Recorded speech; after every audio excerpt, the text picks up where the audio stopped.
So, do you know the real secret to keeping your high-tech kitchen looking absolutely brand new? I mean, you've made the investment, right? You've got the gorgeous appliances, but how do you actually keep that pristine, mirror-like finish from turning into, well, a scratched, cloudy mess over time?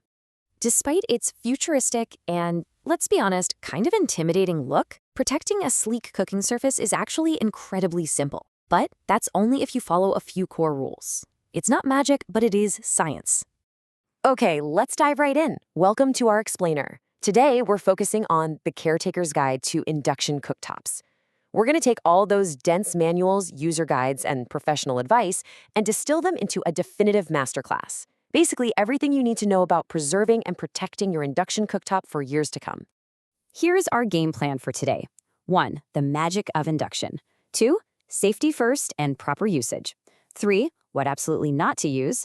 4. The essential cleaning steps. And 5. Protecting your cooktop. All right, kicking things off with Section 1, the magic of induction. Now, induction cooktops don't use an open flame or some traditional electric heating element hiding under the glass. Instead, they use electromagnetic fields. This energy directly heats the iron inside your pots and pans. Think about that for a second. The glass surface itself doesn't actually generate the heat. It only gets warm because your hot pan is resting right on top of it. This makes induction cooking incredibly fast, super energy efficient, and honestly, a whole lot safer, because the surface cools down remarkably quickly after you're done. But because of this whole magnetic magic thing, your cookware has to meet some specific criteria. It absolutely must contain iron to close that electrical circuit. And here is a fantastic, super empowering tip from our sources. If you want to know if a pot will work, just grab a simple magnet off your fridge. Honestly, just steal one from your kid's artwork. If that magnet sticks firmly to the bottom of the pan, you are good to go. You'll also want to make sure the pan has a really smooth, flat base to prevent wobbling and uneven heating. And, always keep an eye out for that little coiled induction symbol when you're shopping for new pots. Moving right along to Section 2, safety first and proper usage. Since we're dealing with powerful electromagnetic fields here, the manuals explicitly state that if you have a pacemaker or a medical implant, you absolutely must consult a doctor before using the cooktop. You might even need to cook at arm's length. Also, make sure to keep credit cards, memory cards, and other electronic devices far away because those magnets, they can completely erase or disrupt them. Now, regarding the glass itself, never ever cook on a cracked surface because spills can actually penetrate the glass and cause an electric shock. Yikes, right? If you use heavy cast iron, heat it up slowly so it doesn't crack. Oh, and the absolute golden rule of induction care? Always, always lift your pans off the hob. Never slide or drag them. Even tiny imperfections or little salt crystals trapped underneath can permanently scratch that beautiful glass. Next up, Section 3. What not to use. The good news is you really don't need expensive chemicals to keep things clean. Your safe list is filled with super affordable household staples like baking soda, white vinegar, mild dish soap, and soft microfiber cloths. But on the unsafe side, listen closely.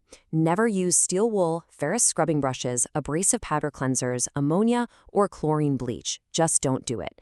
These harsh chemicals and tools will cause permanent scratches, etching, and irreversible discoloration. It's a quick way to ruin an expensive appliance. Which brings us to Section 4, the essential cleaning steps. Here is your definitive 5-step daily cleaning routine. Now, for most everyday messes, you really need to wait until the cooktop is completely cool to the touch. Step 1, gently scrape away any burnt-on grease. Step 2, spray the surface with a non-abrasive solution or even just diluted vinegar and let it sit a bit to loosen the grime. Step 3, apply just a dime-sized drop of specialized ceramic or induction glass cleaner and gently rub it in with a non-abrasive pad. Step 4, once that settles into sort of a hazy white film, use a dry cloth to gently wipe and polish the surface until the film completely vanishes. And Step 5, if stubborn messes are still hanging around, just repeat the process. I know, taking a razor blade to glass can feel terrifying, but the key here is all about the angle. You want to hold a specialized razor scraper as flat as possible against the glass. Doing it this way allows you to safely loosen baked-on residue without gouging or scratching the surface. It's all in the wrist. But wait, actually scratch that. There is a massive and quite surprising exception to the wait until it cools rule we just talked about. If you spill sugar, syrup, or tomato sauce, consider this a cooking emergency. According to the manuals, these sugary spills must be scraped off immediately while the surface is still hot. If sugar cools and hardens on ceramic glass, it can literally pit and permanently ruin the surface. But crucially, you must do this using the scraper and a dry towel.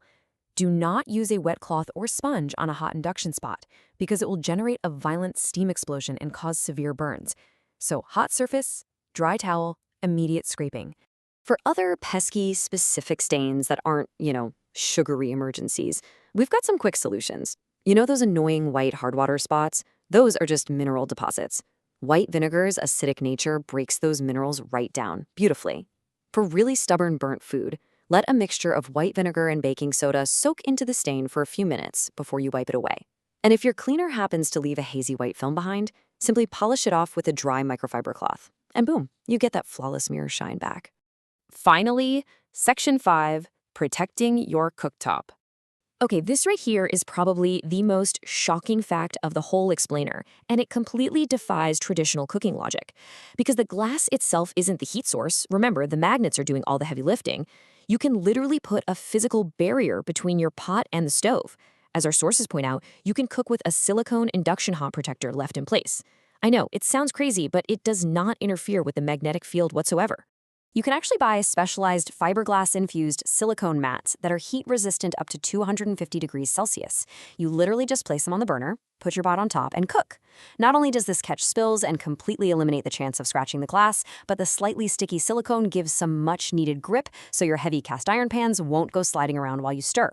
And get this, if you're cooking on medium heat and you don't have a silicone mat handy, you can actually place a regular paper towel, yes, a paper towel, or a sheet of parchment paper directly under your pot to catch splatters instantly.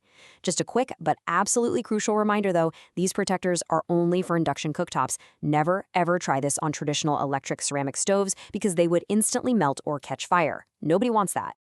It's truly fascinating technology when you break it all down. So the ultimate takeaway is this. Now that you know you can cook right through a silicone mat or even a paper towel, and now that you know the simple chemistry of vinegar and baking soda can handle the cleanup, how will you rethink your kitchen routine? Keep those magnets handy, always remember to lift your pans, and enjoy that beautiful, sleek cooktop for years to come. Thanks for joining me on this explainer, and happy cooking!